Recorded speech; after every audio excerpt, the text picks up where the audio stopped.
Hi, welcome back to the 1619 Project podcast. Antonio Ruiz here. Thomas Fields there. Today we're dealing with traffic, and when I first saw the title on this chapter, I'm going, traffic? You mean like in car traffic? And when you finish reading this chapter, you realize it's more than just the movement of cars and stoplights and traffic jams. In fact, it opens up with talking about Atlanta having some of the worst traffic in the United States. I'm laughing at some of this stuff because I'm going, worse than LA. But what really caught my eye was this other paragraph where it talks about public and private forces, city planners, local and state elected officials, federal housing program administrators, mortgage bankers, and real estate brokers work together to push African Americans into ghettos. And the segregation we know today became the rule. And I'm thinking again, like, what am I missing here? But if you look at this chapter and it talks about how predominantly white people being moved out of center cities to the suburbs, making it easier for them to move to the suburbs versus keeping people inside cities because they have either lack of access to transportation, public transportation, or cars, and because that's the way you plan it. As someone who's been on a planning commission, maybe you can talk a little bit about that. Yeah, I was on the planning commission for here in the city of Long Beach, California, which is very instructive. One of the tools that planners use is something called zoning. You have a zoning administrator. And I will say that while I was in planning, which is this more recent time, some of the worst practices of planning were not performed because it's been done already. But what still remains to this day is zoning. And what that says is that you can basically put, I can name you a number of communities here in Long Beach where they were made into ghettos because of the way they were zoned. For example, North Long Beach, which at one time was an enclave of small, affordable, blue-collar, middle-class houses. A lot of that was disrupted by the fact of zoning such you put industrial. You didn't put just industrial, you put in really dirty industrial. For example, there's a recycling plant there that recycles all the city's trash. Right. And where people bring stuff. That was placed literally in the middle of a community. It was also placed on the corridor, on the busy corridor, so that it took out retail. And it then proceeded to basically pollute that community. There's also just further north, you have a utility company.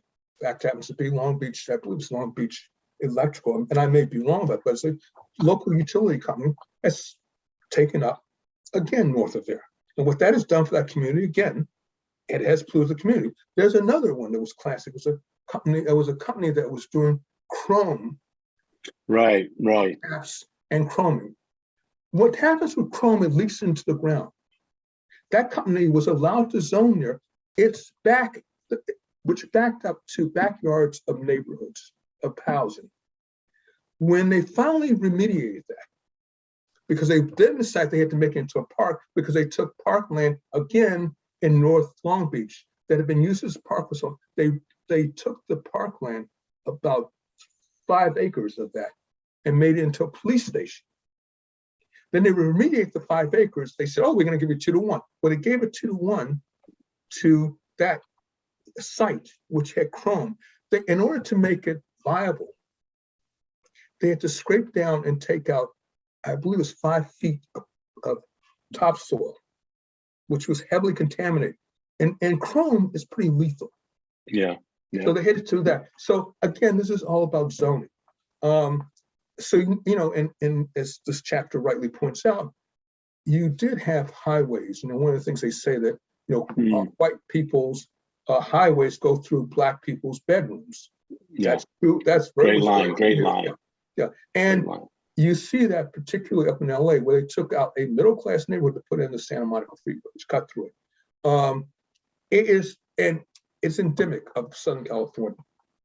So I've seen the worst of it. I have to say, some of these lines are, we've talked about some of these things in some of the other chapters, but, it talks about, for instance, this idea that new highways, using Atlanta as an example, but you can also talk about LA and other cities, local expressways at first, then interstates, like the 10, steered along routes that invariably ran right through the neighborhoods of racial minorities. Planners often argue that they targeted the most blighted region for bulldozing, and the poor residents there simply happened to be African American. This common practice of steering new interstates through minority neighborhoods, and they rich and poor alike, were repeated across the South, and they list a whole bunch of cities. But it wasn't just simply a Southern phenomenon.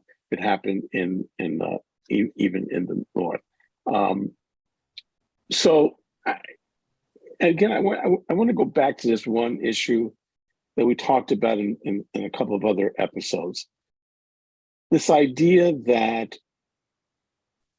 I'll use LA as an example, but we can even talk about Long Beach, is how low-income people get to their jobs if they don't have a car. We're just terrible when it comes to public transportation here. Even with the construction of the new light rail through different communities now, but some of them are not going to happen until like 2030.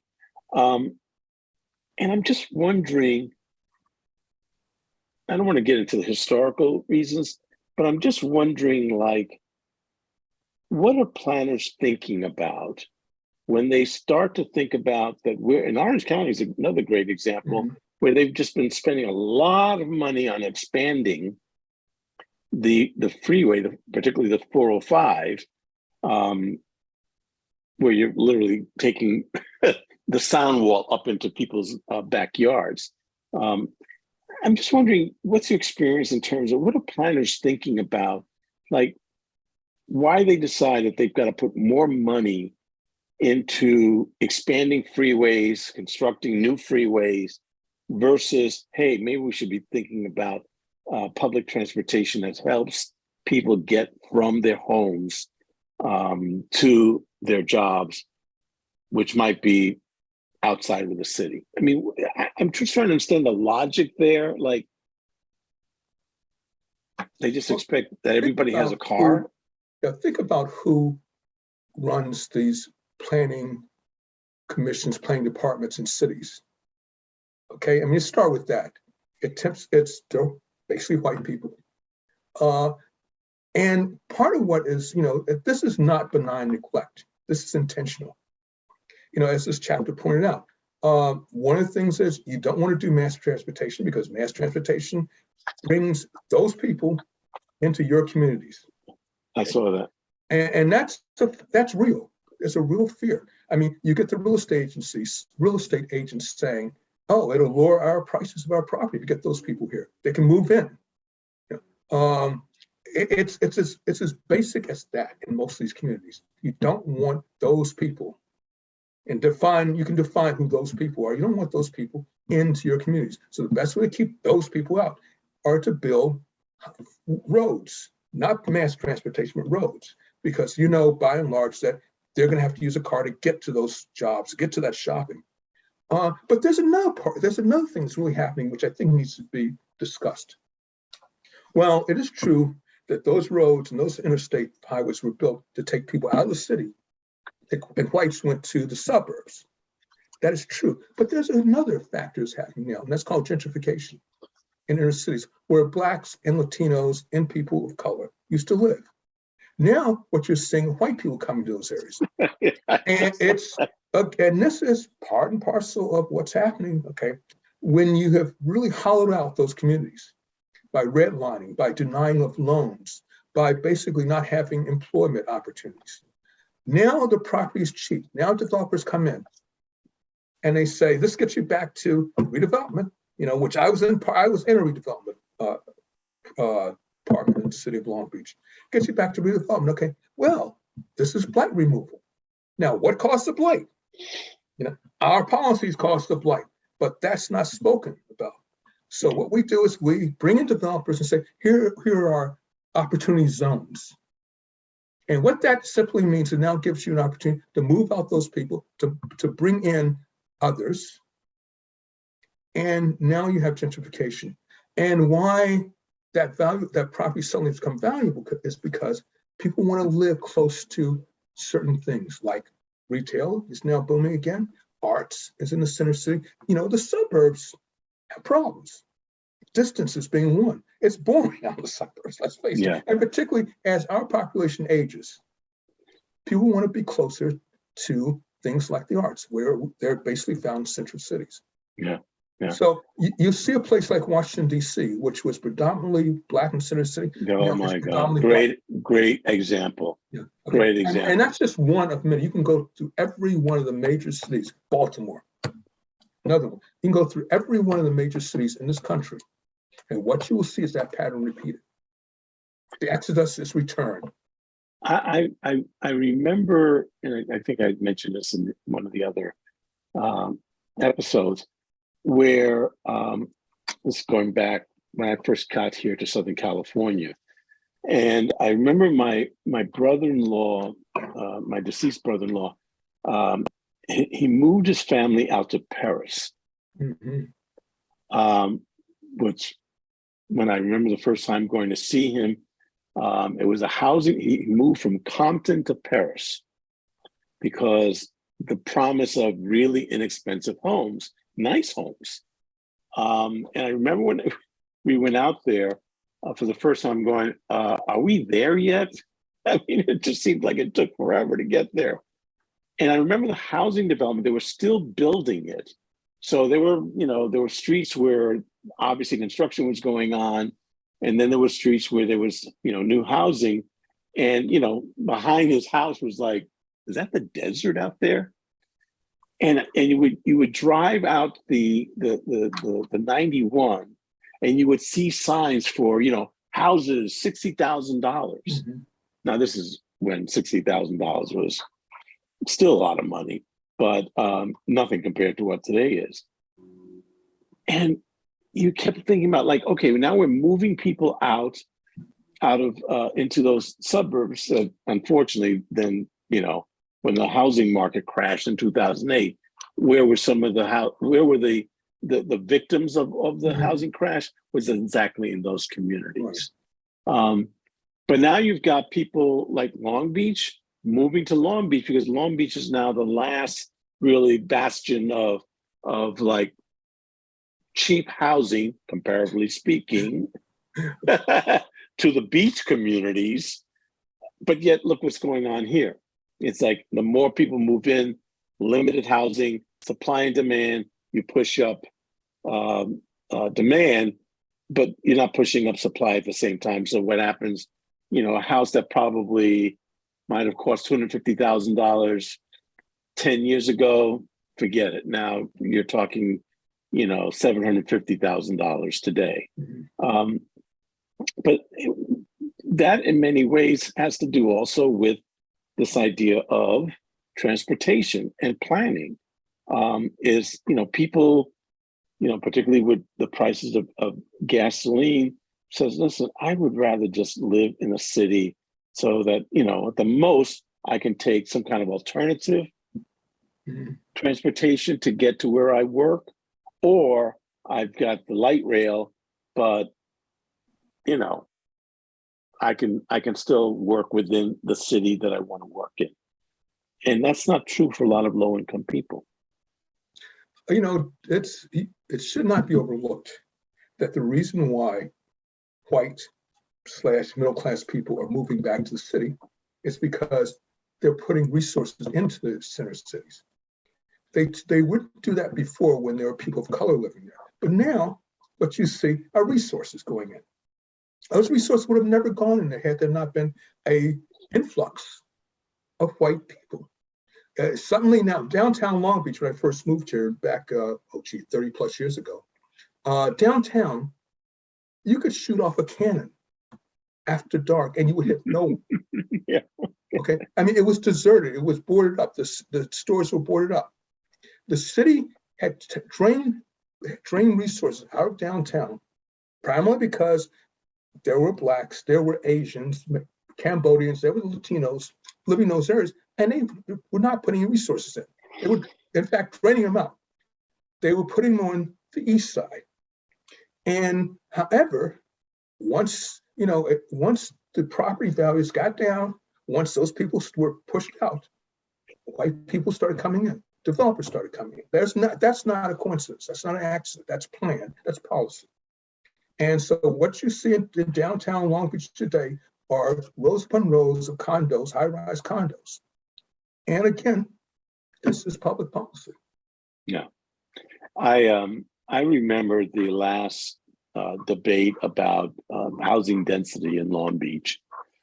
And one of the things that policymakers, progressive policymakers have been saying for a long time is we need to build housing near transportation corridors, particularly light rail, bus lines, trains.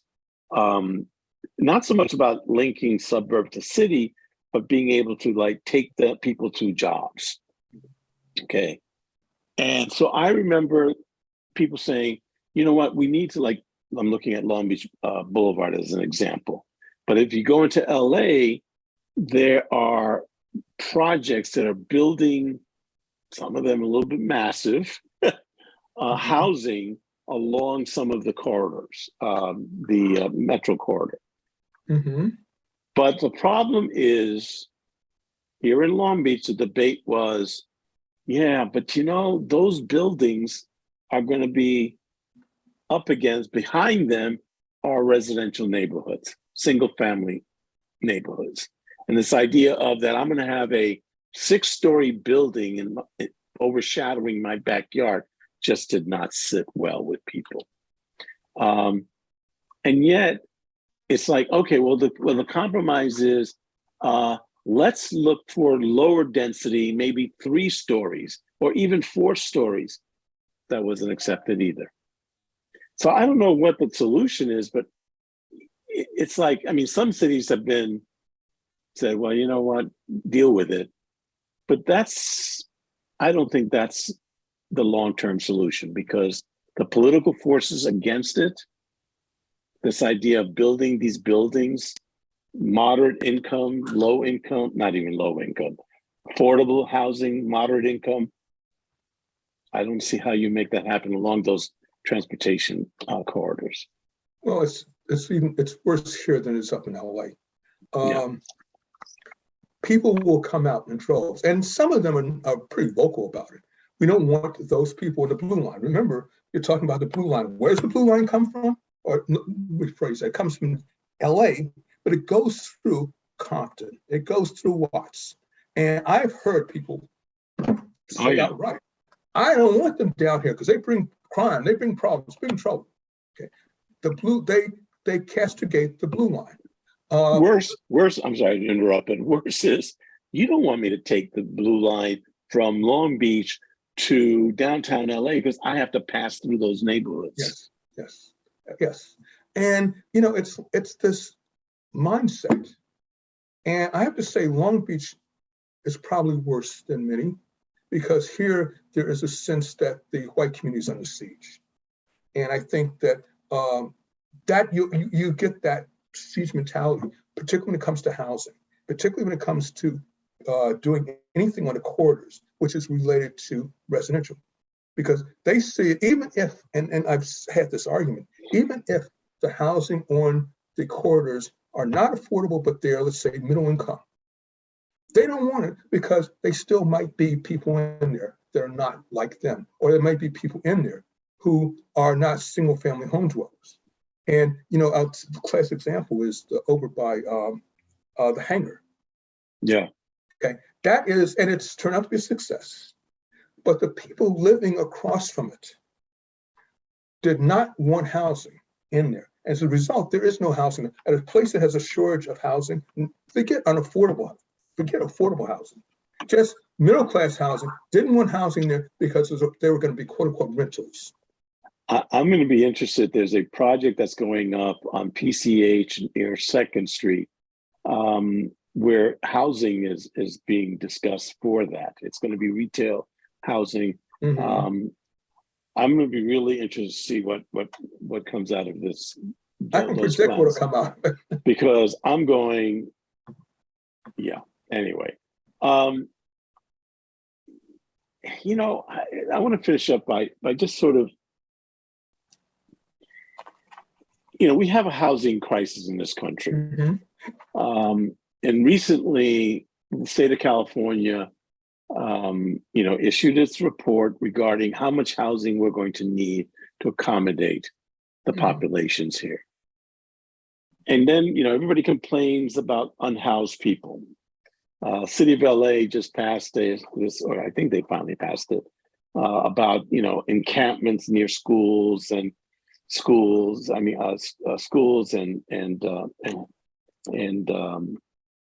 hospitals, I think. And I'm just keep thinking to myself, like, what's it going to take to increase the housing stock in this country, in this state, to meet the demand and build the infrastructure, the transportation infrastructure that's going to be needed alongside with that building, because you can't do one without the other. Yeah. Well, you know about NIMBYism, of course. Well, yes. Yeah. And that goes across, I hate to say it, but that cuts across all kinds of lines, color lines, income lines. I don't want it in my backyard. You stated about the buildings facing the backyard. Well, that's the obvious one, but people don't want housing unless it's single family housing in their property. And single family housing, frankly, is the most wasteful use of property lines, of land that there is. As I sit in my single family house. And so do I. But I just maintain that's probably the biggest sticker. Because people see that as being impacting their property values. And the sad reality is, for most people whose wealth are tied up in their home, the vast majority of the wealth is tied up in their home, and it continues to appreciate. Yeah. That's a real factor. Yeah. And part of it is, and we in this country have this individualist streak, which is, screw the collective. It's the individual. Mine. It's me, mine. We were driving down Alamance Boulevard, not Alamance Boulevard, into Stanton. Mm-hmm. And where the racetrack is. Yeah. I mean, I was shocked at, they're just like building multifamily housing over there on land owned by the racetrack. Mm-hmm. Now, I don't know if that's luxury housing. I doubt it. But so there are communities that are trying to deal with that issue. But again, so much of it's dependent upon everybody having a car. Oh, yeah. It's not about, hey, we're going to work out something so that we can have a transportation alternative for people. Because I got to tell you, I've always said, I'm from the East Coast. You are too. Listen, if I had a reasonable alternative to driving to LA, I mean, mm-hmm. When I say reasonable, I mean like, not that it's going to take 15 hours, because I've got to, it took me, when I was doing it from San Pedro, I tried it once, and I had to take a bus. This is before the Blue Line was established, but a bus to, I forget where. I mean, it was just like I had to like change 3 different times. Sure. It took me over 2 hours Sure.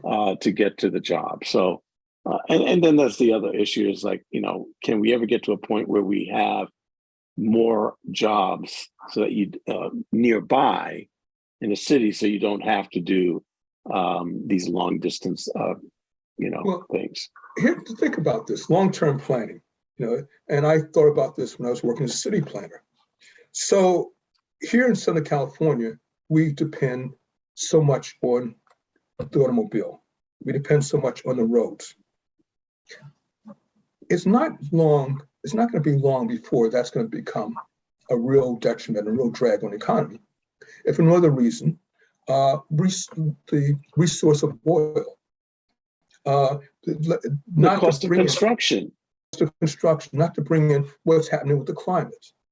And if that kicks in, how detrimental is that going to be to the economy of Southern California? We are living in an unsustainable place with the current system of transportation we have. That's a reality. And you were talking earlier about the people who live out in Paris. You know, I think you're talking about people who in a car, it takes an hour to get here to Central City. That's going to be unsustainable.